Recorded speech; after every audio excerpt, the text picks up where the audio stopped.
Alam mo, ang gobyerno have talagang ginawa ng lahat. The creation of barn and hindi tapos. We are also more than just to expand whatever is necessary for an effective governance of your Mindanao. Ako taga Mindanao rin. Talagang raised and nurtured to manhood in Mindanao. Alam ko gaano kasakit ang nangyayari sa ating bayan. And here in Mindanao, you know, I have relatives, both sides, na coming from the Muslim areas. Masakit sa akin na magtingin. Kami ni Dvags Bamao, minsan mag-usap kami. I am moved to tears to see what is really happening now. It's pure carnage. And the ultimate beneficiaries of the violence created here are the civilians. Tayong nasa posisyon, tayong may pera, tayong may armas, we do not have nary a care because we can do what we want with arms. The violence is very much present. Nakikiusap ako because, you know, government cannot wage a war against his own people. Hindi talaga pwede yan. Kaya ako nagpunta dito just to remind you that whatever happens, Mindanao would still be a part of the Philippines. That is the reality. Aplenty in the past of yun ang gustong ibahin i-reconfigure. Fine. If it is the will of the people, go ahead. We can always change the boundaries or whatever is best suited. Walang limit ang pasensya namin. But the problem is ganito. The BIFF, pati yung allied terrorists dito, at iba-iba yan, are waging a war against each other, against the local government, at against the armed forces of the Philippines. Niririndahan ko ang mga sundalo. Hanggang dyan lang. Pag may, trouble, go there and do something. And if there has to be a fight, fight. But this cannot go on. Hindi talaga pwede. Well, if it will not stop during my time, it will transcend to the other, by the grace of Allah, if this country is still existing. This conflict will cost lives, and it will cost innocent lives. Hindi na tayo dito, yung army preparadong mamatay, yung mga warriors dyan, o mga terorista, kaya din nilang mamatay. But the problem is, anong mangyari sa mga tao na ayaw pang mamatay at may mga anak at pamilya? Hindi pwede talaga to. So, ang aking tinatakutan is ganito. These are petty quarrels, an ambuscade here, ambuscade there. And yet, niririndahan ko ang armed forces. Kasi sabihin ko, we cannot wage a war against our people. Mahirap yan eh. But then again, hindi pwede itong basta mag-atake na lang with arms. And invariably, matawag ang pulis, matawag ang military, dyan na magkagulo. I am avoiding the situation where things will go out of control. And kasi pag ito, ang military would also, upon my orders, press for a fight in order to impose peace. Ngayon, kung hindi ninyo ma-convince yung mga tao, alam ko yung iba ayaw sa inyo. Maybe kalaban rin ninyo. But you must do something because it will come to a fore na pag marami na ang tama ang military pati police, magsabi na sila sa akin, Sir, ganito na lang ba? We react to situations and we continue to die. It's life that is involved here. So pagka ganon, kung hindi ko mapigilan, and there will be an all-out offensive, yan na ang problema. And if I give the order, I will no longer withdraw it. I will wait for the next president to do what he wants with Mindanao. Kasi gusto ko talagang tapusin itong mga masasama. Total, we are ready to listen. We want to reconfigure Mindanao, tayo. We will do it. We just talk. You can begin it now na nandito pa ako, na makikinig sa inyo. And try, hindi lang ninyo alam gaano ko inikot lahat yan just to convince them to give the barn dito sa Central Mindanao. You just don't know the endless meetings, mga ilang kape, ilang tasang kape maubos ko noon, just to talk and convince to support barn. So that hopefully, sana there will be peace. But the monkey wrench of the whole situation now is the BIFF. And they continue to inflict, hindi lang maliliit, they continue to burn, ambush, detonate bombs, talagang full-blown terrorism. Ngayon, nagmamakaawa ako sa inyo, tulungan ninyo ako. Because otherwise, he said, if I give the order for an all-out offensive, it will be bloody and it will be sad. Yun ang ayaw ko. Kaya ako pumunta dito. Yan lang ang gusto ko. I will not detain you here more than hold you more than necessary. Alam ko mainit. Ako basang-basa na ako sa loob. Pawisin ako na tao.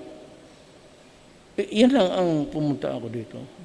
Magmamakaawa sa tulong ninyo. Ayaw kong pumatay ng Muslim. Ayaw kong pumatay ng Kristiyanos. Gusto ko manahimik ang buhay natin sa mundong ito. You know, we live only once. Okay, if you die, you go to Allah. Fine. But in the meantime, dito sa buhay ka, magtiis tayo na ganito. But there is heaven with Allah.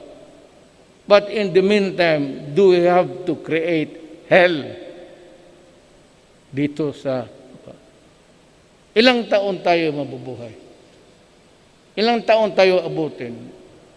Ako, sa awa, umabot ako ng 76. But I have seen the strife, how it would have prevented the development of Mindanao. Ang ayaw ko dyan yung civilian, tinatakot, ginagawang hostage. Anong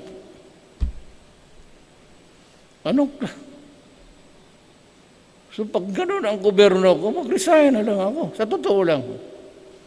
Hindi ako atat na atat talagang maging presidente.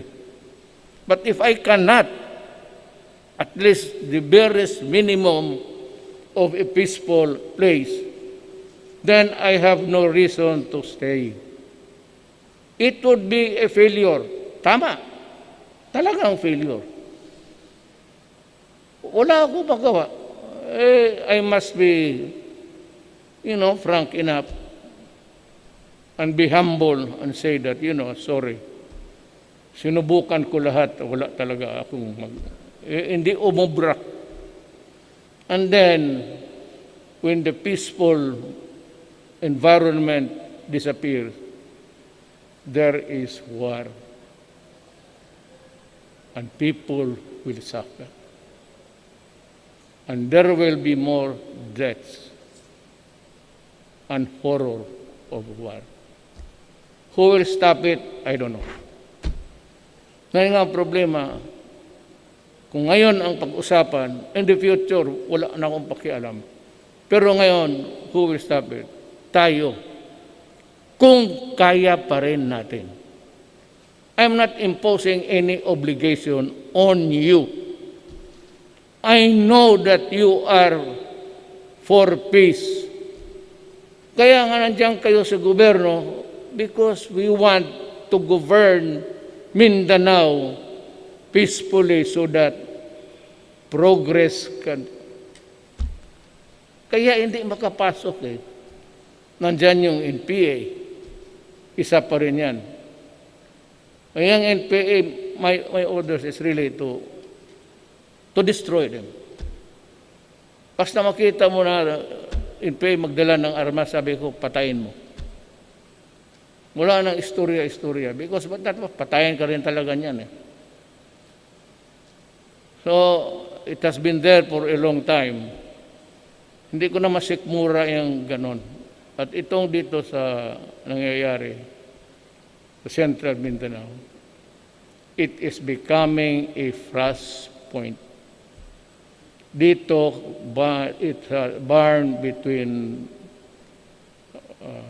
barn and BIFF, yung mga alitan dito, including yung mga galit nila sa mga local executives.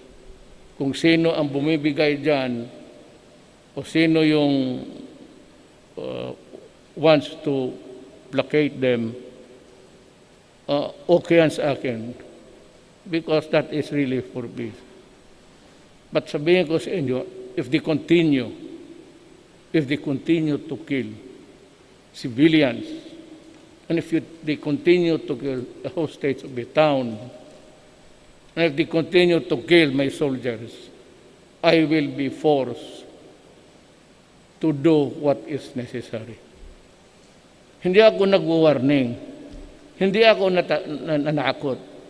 I have no business giving you an intimidating talk. Nagmamakaawa nga ako eh. Tulungan lang ninyo ako. At sa panahon ko, kung makausap, if there is still a chance for you to cross the line and talk to them, and sabihin lang ninyo, wag na muna ngayon. Do not commit atrocities that could no longer be stomached by the government. Kaya nung nakita ko yung away putukan, sabi ko, yung hostage yun. Just imagine the horror of the people there, running back and forth. Is that the kind of government that I can give to the people? Sabi ko, kung hindi ko kaya, putang ina, magre-resign ako. Then you can demand my resignation. And maybe I will consider it. Hindi ko talaga kaya, may palitan ka. Para sa akin, ano ko kasi, my inclination sa governance is law and order. Kasi fiscal ako noon. Then na vice mayor ako. Nung mayor ako, kita ninyo ang Davao noon. Pinapupatok ng mga terorista. But, someday they have to answer to somebody for that. May mananagot talaga dyan. Alam mo, karma is, umiikot talaga ang karma sa mundo. It comes from God. The eternal justice will meet you. Maybe what is necessary. Yun lang po ang pinunta ko talaga dito. Na tulungan po ninyo ako. Kasi ayaw kong mamatay. Ayaw kong pumatay ng Muslim. Gago ko po. Lula ko Muslim. Mga anak ko Muslim lahat. Kay Sangkula. Ang apo ko, puro Muslim. Magpagira ako sa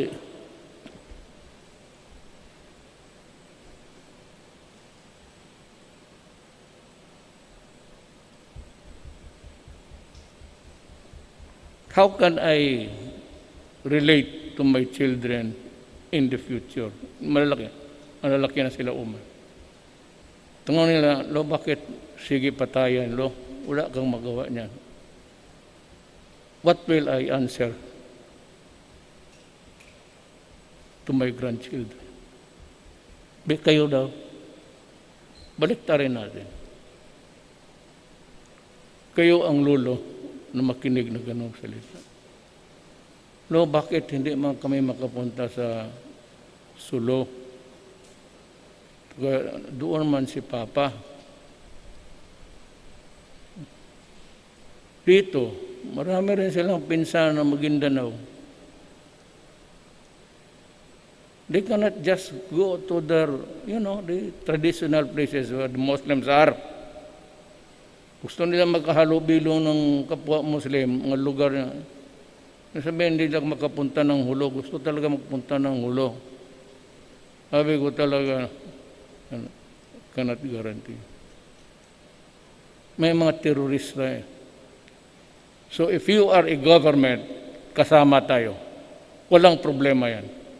We are partners in spirit, fraternal brotherhood by blood. Wala tayong problema. If you are with government and you help us, but please do not. I'm not giving a warning. I said I have no business giving warnings here. Please do not give them the sanctuary. Mag-provide ka dito na isang lugar, mag-standby sila. Either do not wait that I will call you to Malacanang, there are intelligence reports, o papasukin talaga ng sundalo yan. There are two choices. I can say, can you not do something about this? It will, the necessary consequences that there will really be bloodshed.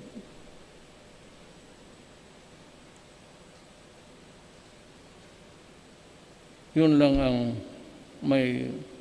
I'm sorry if I spoiled your afternoon. I said I will not hold you longer than what is necessary. Mainit na lugar. Paski yung aeroplano, mainit, naknang. There's really a climate change. Nag-iba na talaga ang mundo. Overuse na kasi. Ang mundo parang sakyan. Overuse na sa lahat. Lagi wala ng kahoy. Lahat. Bumbagi. Halos palyado na ang mundo. Kung dagdagan pa natin, and we do not give at least an ample space for everybody, for space to move around, and we truly, hindi naman ko sabihin pa pinipilit kasi Filipino, you do not accept, some or plenty of you do not accept Filipino. Tama. Kaya sino ang nag-elevate kay Lapu-Lapu? Diba sinabi ko noon, punta ako dito, wala tayong national hero. Sino ang nagsabi ko, pag presidente ako, magawa ako ng ating hero. And I raised Lapu-Lapu to the level and dignity of a true warrior. And he was Tausug. The settlement was Tausug. Hindi nila alam, those who are debating, ang mga Bisaya, kung makinig lang sila ng mabuti, they can make out of what a Tausug is talking about. Ang pinakamalapit sa vernacular, sa Mindanao, is yung Cebuano pati. Ang Cebuano is a tribe also there, thriving with Lapu-Lapu. Magtanong ka ng matatanda dito na matagal ang hindi umuwi. They call themselves Sugbuanon. Hindi na sabihin Cebu. That is a Spanish creation. Magtanong ka yung matatanda, saan ka galing? Sugbo. So, what's your tribe? Sugbuanon. Kaya yan ang... Tapos itong mga pilosopo, they're contesting Lapu-Lapu. Sabi ko, nandyan na yan. He killed the first invader of our country. I am very proud of him. Talagang pagyayabang ko. Kaya may medal. The medals that I give to my soldiers now are all Lapu-Lapu awards for bravery. Ito talagang nag-fight sa invaders. At hindi lang pinatay talaga si Miresi. Whoever told Magellan to come here and fuck with our country. So yan po ang kunting pakiusap. Sabi ko, hindi ko kayo pigilan ng mainit. I'd like to thank you for coming over and enduring the heat. Because we are under a galvanized, alam ko, so mahiya rin ako na pigilan kami dito. How uncomfortable it is. And for that, I am very, very thankful. And to my soldiers, I will talk to you separately. But then we will have another space. I have a space for you after this. So hindi na ako magtagal. Sabihin ko sa inyo, Assalamualaikum at sa puso ko, yun talaga ang totoo. Wala akong obligasyon sa buhay na ito, even in government sa Manila. Nasabi ganito. I have no obligation at all to lie. Walang tinuro ang nanay, tatay ko na magsabi na magsinungaling ka. There is no law which says that I have to voice something which is false. It is all true and it comes from my heart. And I would just say, I really love the Muslims and the Christians and all the indigenous tribes here.